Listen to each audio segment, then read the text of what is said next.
Kasus DBD terus meningkat di RSUD Martapura. Tercatat sebanyak 26 pasien dirawat di RSUD Martapura dari Januari hingga Maret 2024.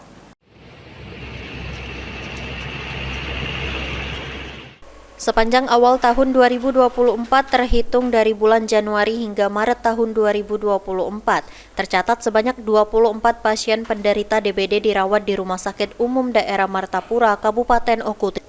Hal tersebut disampaikan oleh Kepala Seksi Keperawatan RSUD Martapura Wiwin Trisulistiowati saat ditemui di ruang kerjanya. Wiwin menyampaikan pasien DBD yang dirawat di RSUD Martapura terus meningkat dari bulan ke bulan. Pada bulan Januari terdata sebanyak 8 pasien penderita DBD dirawat di RSUD Martapura.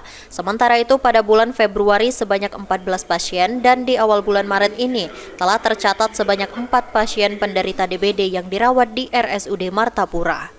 Sebagai upaya pencegahan, RSUD Martapura selalu memberikan edukasi kepada pasien dan keluarga pasien yang datang ke RSUD Martapura tentang bagaimana cara mencegah terjadinya penularan virus DBD melalui gigitan nyamuk Aedes aegypti yang disampaikan oleh tim promosi kesehatan rumah sakit.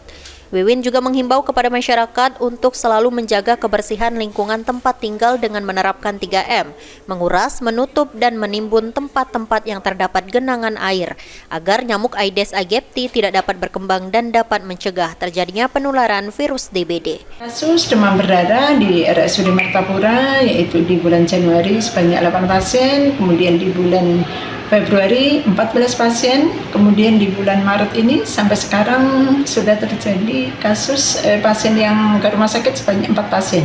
Untuk penanganan kami dari RSUD Martapura ada tim promosi kesehatan rumah sakit.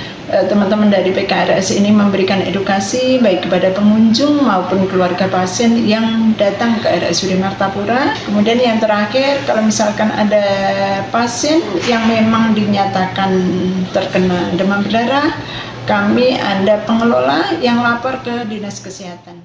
Elfandri Jeffriyadi, PAL TV.